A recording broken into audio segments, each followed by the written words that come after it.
പൈസ നട്സിന്റെ മറ്റൊരു വീഡിയോയിലേക്ക് എല്ലാവർക്കും സ്വാഗതം. പാസ്ത ഷീറ്റും മീറ്റെല്ലാം വെച്ച് തയ്യാറാക്കുന്ന ഒരു ഇറ്റാലിയൻ വിഭവമാണ് ലസാന്യ. ലസാന്യനെ നമുക്ക് നമ്മുടെ നാടൻ സ്റ്റൈലിലേക്കൊന്ന് മാറ്റിയാലോ? നല്ല ക്രീമി, അതേപോലെ തന്നെ നല്ല ടേസ്റ്റി ആയിട്ടുള്ള ഒരു ലസാന്യ തയ്യാറാക്കിയാലോ? അതിനുവേണ്ടി ഞാൻ എടുത്തിരിക്കുന്നത് 800 ഗ്രാം കപ്പയാണ് എടുത്തിരിക്കുന്നത്. നമ്മുടെ സാധാ നാടൻ കപ്പ 800 ഗ്രാം കഴുകി വൃത്തിയാക്കി കഷ്ണം ആക്കി വെച്ചിട്ടുണ്ട്. ഞാനിവിടെ പറയുന്ന റെസിപ്പി ഓരോ ലെയറിന് വേണ്ടിയിട്ടുള്ളതാണ്. കപ്പ വേവിക്കാനായിട്ട് 1.5 ടീസ്പൂൺ ഉപ്പ്, 1/4 ടീസ്പൂൺ മഞ്ഞൾപ്പൊടി, 1/2 കപ്പ് തേങ്ങ, 4 വെളുത്തുള്ളി അല്ലി, 1/2 ടീസ്പൂൺ ചെറിയ ജീരകം, പെരിഞ്ജീരകമല്ല ചെറിയ ജീരകമാണ് ഉപയോഗിക്കുന്നത്. അടുത്ത ലെയറിന് വേണ്ടിയിട്ട് 1/2 കിലോ ബീഫ് കഴുകി വൃത്തിയാക്കി എടുത്തു വെച്ചിട്ടുണ്ട്. 2 മീഡിയം സവാള ചെറുതായി ചോപ്പ് ചെയ്തെടുത്തത്, 1 മീഡിയം വലുപ്പമുള്ള തക്കാളി ചെറുതായി കട്ട് ചെയ്തത്, ginger garlic paste 1 table spoon, 2 പച്ചമുളക് നീളത്തിൽ അരിഞ്ഞെടുത്തത്. ഇതിൽ ചേർക്കാനുള്ള പൊടിവർഗ്ഗങ്ങൾ 1/2 ടീസ്പൂൺ മഞ്ഞൾപ്പൊടി, 1 ടീസ്പൂൺ മുളക് പൊടി, 1.5 ടീസ്പൂൺ മല്ലിപ്പൊടി, 1 ടീസ്പൂൺ കുരുമുളക് പൊടിച്ചത്, 1 ടീസ്പൂൺ ഗരം മസാല. ഗരം മസാല ഇവിടെ എല്ലാ സ്പൈസസും ചേർത്ത് മിക്സ് ചെയ്ത് വീട്ടിൽ തയ്യാറാക്കുന്ന ഗരം മസാലയാണ് ഉപയോഗിക്കുന്നത്. അത് അവൈലബിൾ അല്ല എങ്കിൽ 2 ടീസ്പൂൺ മീറ്റ് മസാല ചേർത്താൽ മതി. 1 ടീസ്പൂൺ ഉപ്പ്, ആവശ്യത്തിന് വെളിച്ചെണ്ണ, കുറച്ച് കറിവേപ്പില, 1 കപ്പ് നല്ല കട്ടിയുള്ള തേങ്ങാപ്പാൽ, ഒന്നുകിൽ 1/4 പാല് അല്ലെങ്കിൽ കടയിൽ നിന്ന് വാങ്ങിക്കാൻ കിട്ടുന്ന പാക്ഡ് ആയിട്ടുള്ള കോക്കനട്ട് മിൽക്ക്, അല്ലെങ്കിൽ കോക്കനട്ടിൻ്റെ പൗഡർ ഉപയോഗിച്ചുണ്ടാക്കുന്ന മിൽക്ക്, നല്ല തിക്കായിരിക്കണം. 1.5 ടേബിൾ സ്പൂൺ മൈദ, 1 ടേബിൾ സ്പൂൺ ബട്ടർ, 1/2 ടീസ്പൂൺ ഉപ്പ്, 1/2 ടീസ്പൂൺ കുരുമുളക് പൊടി. ഇതിൻ്റെ മേളിൽ ടോപ്പിംഗ്സ് ആയിട്ട് ചേർക്കാനായിട്ട് കുറച്ച് മോസ്സറല്ല ചീസ് എടുത്തിട്ടുണ്ട്. ഗ്രേറ്റഡോ അല്ലെങ്കിൽ ചോപ്ഡോ ഏതാണെങ്കിലും അവൈലബിൾ മോസ്സറല്ല ചീസ് ഉപയോഗിക്കാം. 1.5 കപ്പ് എടുത്തിട്ടുണ്ട്. ആദ്യം തന്നെ നമുക്ക് മീറ്റ് വേവിച്ചെടുക്കണം. അതിന് വേണ്ടിയിട്ട് ഒരു കുക്കർ എടുത്ത് അതിലേക്ക് കഴുകി വൃത്തിയാക്കി വെച്ചിട്ടുള്ള ബീഫ്, മീറ്റിൻ്റെ മസാലപ്പൊടിയിൽ കൂടി മാറ്റി വെച്ചിട്ടുള്ള മഞ്ഞൾപ്പൊടി 1/2 ടീസ്പൂൺ ചേർത്ത് കൊടുക്കുക. 1 ടീസ്പൂൺ ഉപ്പിൽ നിന്ന് 1/2 ടീസ്പൂൺ ഉപ്പ് ചേർത്ത് കൊടുക്കുക. ഇനി ഇതിലേക്ക് ഒരു 1/4 കപ്പ് വെള്ളം കുറച്ച് മാത്രം ഒഴിച്ചു കൊടുത്ത് ഇത് നന്നായി മിക്സ് ചെയ്ത് കുക്കർ അടച്ചു വെച്ച് മീഡിയം ടു ലോ ഫ്ലെയിമിൽ മീറ്റ് നന്നായിട്ട് വേവുന്നത് വരെ ഒന്ന് വേവിച്ചെടുക്കാം. അതിനുശേഷം വിസിൽ സെറ്റിലായ ശേഷം ഓപ്പൺ ചെയ്ത് മാറ്റി വയ്ക്കാം.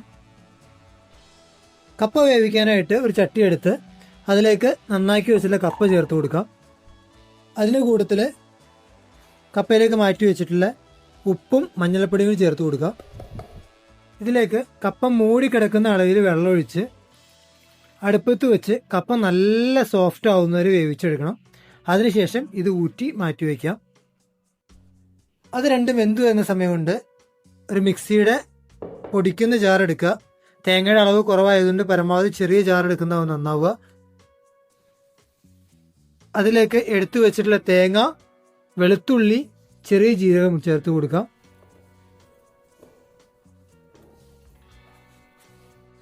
ഒന്നോ 2 ടേബിൾ സ്പൂൺ വെള്ളം മാത്രം ചേർത്ത് ജസ്റ്റ് ഒന്ന് അരഞ്ഞു കിട്ടാൻ പാകത്തിന് 1-2 ടേബിൾ സ്പൂൺ വെള്ളം മാത്രം ചേർത്ത് കൊടുത്ത് നന്നായിട്ട് ഇതൊന്ന് അരച്ചെടുക്കണം. ഒരുപാട് വെണ്ണ പോലെ ആവേണ്ട ആവശ്യമില്ല. ഏകദേശം ഈ ഒരു പരുവത്തിലൊന്ന് അരഞ്ഞു കിട്ടിയാൽ മതി. ഒരുപാട് വെണ്ണ പോലെ ആക്കി കളയരുത്. ഇനി ഇതൊരു ബൗളിലേക്ക് മാറ്റി വയ്ക്കാം. കപ്പയും ബീഫും ആയി വരുന്ന സമയം കൊണ്ട് ഒരു പാൻ അടുപ്പത്ത് വയ്ക്കാം. പാൻ ഒന്ന് ചൂടായിട്ട് വരുമ്പോൾ അതിലേക്ക് 2 ടേബിൾ സ്പൂൺ വെളിച്ചെണ്ണ ചേർത്ത് കൊടുക്കാം. വെളിച്ചെണ്ണ ചൂടാക്കിയുമ്പോൾ അതിലേക്ക് അരിഞ്ഞു വെച്ചിട്ടുള്ള സവാള ചേർത്ത് കൊടുക്കാം. ഹൈ ഫ്ലെയിമിൽ വെച്ച് സവാള ചേർത്ത് 1-2 മിനിറ്റ് സവാള ചൂടാവുന്നവരെ നന്നായി ഇളക്കിയ ശേഷം ഫ്ലെയിം മീഡിയം ഫ്ലെയിമിലേക്ക് മാറ്റി സവാള നന്നായി വെന്തുടയുന്നത് വരെ വേവിച്ചെടുക്കാം. ഇടയ്ക്കിടയ്ക്കൊന്ന് ഇളക്കിയിട്ട് കൊടുക്കുക. സവാള നന്നായി വെന്തിട്ടുണ്ട്. ഈ സമയത്ത് ഇതിലേക്ക് ഇഞ്ചി വെളുത്തുള്ളി പേസ്റ്റും പച്ചമുളകും കൂടി ചേർത്ത് കൊടുക്കാം. മീഡിയം ഫ്ലെയിമിൽ തന്നെ വെച്ച് നന്നായി ഇളക്കി ഇതിൻ്റെ പച്ചമണം മാറുന്നത് വരെ ഒന്ന് വേവിച്ചെടുക്കാം. ഇതിൻ്റെ പച്ചമണമെല്ലാം മാറിയ ശേഷം ഇതിലേക്ക് അരിഞ്ഞു വെച്ച തക്കാളി ചേർത്ത് കൊടുക്കുക. ഫ്ലെയിം വീണ്ടും മീഡിയം ഫ്ലെയിമിൽ വെച്ച് തക്കാളി നന്നായി വെന്തുടയുന്നവരെ വേവിക്കാം. തക്കാളി എല്ലാം ഒന്ന് വെന്ത് വന്നിട്ടുണ്ട്. ഈ സമയത്ത് ഇതിലേക്ക് 2 തണ്ട് കറിവേപ്പില ചേർത്ത് കൊടുക്കാം. കറിവേപ്പില ചേർത്ത് നന്നായിട്ട് ഇളക്കുക. അതിനുശേഷം നമ്മൾ എടുത്തു വെച്ചിട്ടുള്ള മുളക് പൊടി, മല്ലിപ്പൊടി, ഗരം മസാല, കുരുമുളക്, ഉപ്പ് ഇതെല്ലാം ചേർത്ത് കൊടുക്കുക. ലോ ഫ്ലെയിമിലേക്ക് മാറ്റുക. പൊടികളെല്ലാം പച്ചമണം മാറുന്നവരെ ഒന്ന് കുക്ക് ചെയ്തെടുക്കുക. പൊടികളുടെ പച്ചമണം എല്ലാം മാറിയതിനു ശേഷം ഇതിലേക്ക് വേവിച്ച് വെച്ചിട്ടുള്ള ബീഫ് ചേർത്ത് കൊടുക്കാം. ബീഫ് നന്നായി വെന്തിരിക്കണം, അല്ലെങ്കിൽ നമ്മൾ മിക്സ് ചെയ്യുന്ന സമയത്ത് സെപ്പറേറ്റ് ആയിട്ടുണ്ടാവും. അതുകൊണ്ട് നന്നായിട്ട് വെന്തിരിക്കണം. അത് ചേർത്ത് മീഡിയം ഫ്ലെയിമിലേക്ക് മാറ്റി വീണ്ടും നന്നായിട്ട് വേവിച്ചെടുക്കുക. ഇനി ഇതിലുള്ള വെള്ളം മുഴുവൻ വറ്റി നല്ല ഡ്രൈ ആവണം. ആ സമയത്ത് ഒന്നുകൂടി നന്നായിട്ട് വെന്ത് കിട്ടും. ബീഫിലെ വെള്ളം ഓൾമോസ്റ്റ് വറ്റിയിട്ടുണ്ട്. ഇനി ഫ്ലെയിം ഹൈ ഫ്ലെയിമിലേക്ക് മാറ്റി ഇതിലെ വെള്ളം മുഴുവൻ വറ്റിച്ച് നല്ല ഡ്രൈ ആക്കി എടുക്കണം. ഏകദേശം ഈ ഒരു പരുവത്തിൽ വെള്ളം എല്ലാം വറ്റി കഴിഞ്ഞത് അടുപ്പത്ത് നിന്ന് മാറ്റി വയ്ക്കാം. ഇപ്പം നമ്മുടെ ബീഫ് ലെയറും സെറ്റായിട്ടുണ്ട്. അടുപ്പത്ത് വെച്ച കപ്പ നന്നായി വെന്തതിന് ശേഷം വെള്ളം ഊറ്റിക്കളഞ്ഞ് മാറ്റി വെച്ചിട്ടുണ്ട്.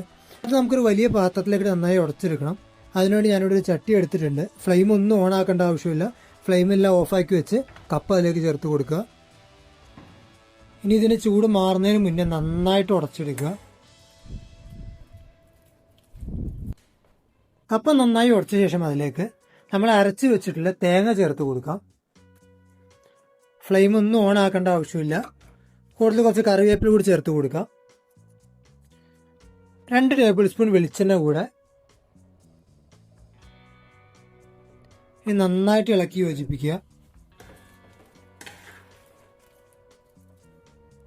എല്ലാം മിക്സായി ഇതേപോലെ നല്ല ബ്ലെൻഡ് ആയിട്ടുണ്ട്. ഇനി ഇത് മാറ്റി വയ്ക്കാം. ഇനി ഒരു നോൺ സ്റ്റിക്കിന്റെ പാൻ അല്ലെങ്കിൽ അടിയിൽ പിടിക്കാത്തൊരു പാൻ ഏതിലും അടുപ്പത്ത് വെക്കാം. ചട്ടി ചൂടായി കഴിഞ്ഞാൽ അതിലേക്ക് 1 ടേബിൾ സ്പൂൺ ബട്ടർ ചേർത്ത് കൊടുക്കാം.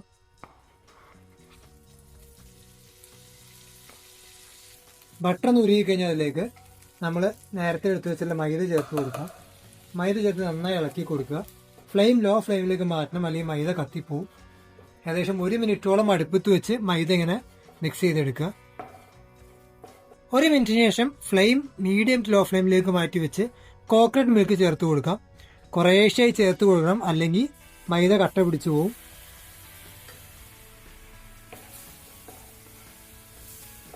ഇത് നന്നായിട്ടൊന്ന് ചൂടായി തിളച്ചു തുടങ്ങുമ്പോൾ അതിലേക്ക് ഉപ്പും കുരുമുളക് പൊടി ചേർത്ത് കൊടുക്കാം. വീണ്ടും നന്നായി ഇളക്കി യോജിപ്പിക്കുക. ഇനി ഈ സോസിന്റെ പരുവെന്ന് പറഞ്ഞു കഴിഞ്ഞാൽ 1 സ്പൂൺ ജസ്റ്റ് അതിലേക്കൊന്ന് ഡിപ്പ് ചെയ്ത് എടുക്കുമ്പോൾ സ്പൂണിൽ അത് കോട്ട് ചെയ്ത് പിടിക്കണം. ഒരുപാട് വെള്ളം ഉണ്ടാവാൻ പാടില്ല. ഏകദേശം ഈ ഒരു പരുവാകുമ്പോൾ ഫ്ലെയിം ഓഫ് ചെയ്ത് ഇത് അടുപ്പിൽ നിന്ന് മാറ്റി വയ്ക്കാം. അടുത്തതായിട്ട് ഒരു ബേക്കിംഗ് ട്രേ എടുക്കുക. ബേക്കിംഗ് ട്രേ ഇല്ലെങ്കിൽ നിങ്ങളുടെ കയ്യിലുള്ള സാധാ ഒരു സ്ക്വയറിന്റെ പാത്രമോ ഏതെങ്കിലും ഒന്ന് എടുക്കുക. അതിനുശേഷം അതിൻ്റെ താഴെ ഇതേപോലെ നന്നായിട്ട് ഓയിലോ വെളിച്ചെണ്ണയോ അല്ലെങ്കിൽ നെയ്യോ ബട്ടറോ എന്തെങ്കിലും വെച്ച് നന്നായിട്ട് ഗ്രീസ് ചെയ്തെടുക്കുക. അതിനുശേഷം ആദ്യത്തെ ലെയറായിട്ട് വേവിച്ച് നമ്മൾ തേങ്ങ ചേർത്ത് മിക്സ് ചെയ്ത് വെച്ച കപ്പ ചേർത്ത് കൊടുക്കാം. ഉണ്ടാക്കി വെച്ചിരിക്കുന്ന കപ്പയുടെ പകുതി ആദ്യത്തെ ലെയറായിട്ട് ചേർത്ത് കൊടുക്കുക. ഒരു സ്പൂൺ അതിൽ വെച്ച് ഒരേപോലെ സ്പ്രെഡ് ചെയ്തെടുക്കാം. ഒന്നാമത്തെ ലെയർ ഇതേപോലെ നല്ല വൃത്തിയായിട്ട് ഒരേപോലെ സ്പ്രെഡാക്കി എടുത്തിട്ടുണ്ട്. ഇതൊന്ന് വൃത്തിയായിട്ട് സ്പ്രെഡ് ചെയ്യാൻ വേണ്ടി മാത്രമാണ് ഞാൻ അടുപ്പത്ത് വെച്ചിരിക്കുന്നത്. ഫ്ലെയിം ഓൺ ആക്കിയിട്ടില്ല. ഇതിന് മുകളിലേക്ക് നമ്മൾ തയ്യാറാക്കി വെച്ചിട്ടുള്ള മീറ്റ് ചേർത്ത് കൊടുക്കാം.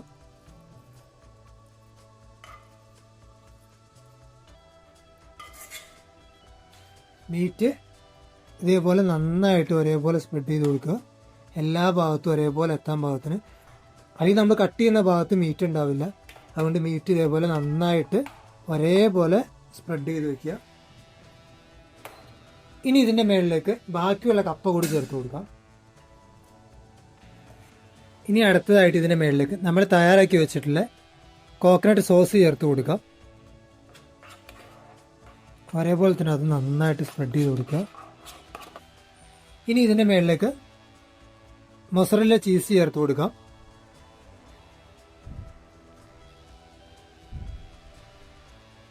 കൂടുതൽ കുറച്ച് കറിവേപ്പില ചെറുതായി കട്ട് ചെയ്തും കൂടി ഒന്ന് വെതിരിട്ട് കൊടുക്കുക. നമ്മുടെ മുമ്പിൽ 2 ഓപ്ഷൻ ഉണ്ട്. ഒന്ന്, വീട്ടിൽ ഓവൻ ഉണ്ടെങ്കിൽ 180 ഡിഗ്രിയിൽ ഓവൻ ഒന്ന് പ്രീഹീറ്റ് ചെയ്ത് അതിലേക്ക് ഇത് വെച്ച് 20 മിനിറ്റ് ഒന്ന് ബേക്ക് ചെയ്തെടുക്കുക.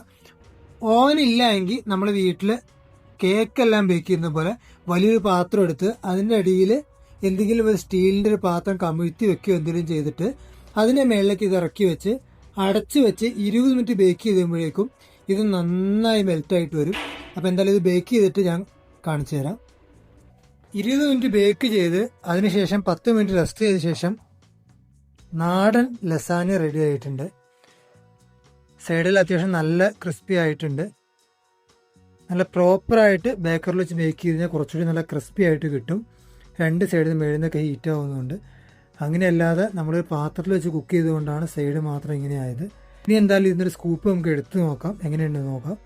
നല്ല ക്രീമിയും അതേപോലെ നല്ല ടേസ്റ്റി ആയിട്ടുള്ള കപ്പ ബീഫ് ലസാന്യ തയ്യാറായിട്ടുണ്ട്.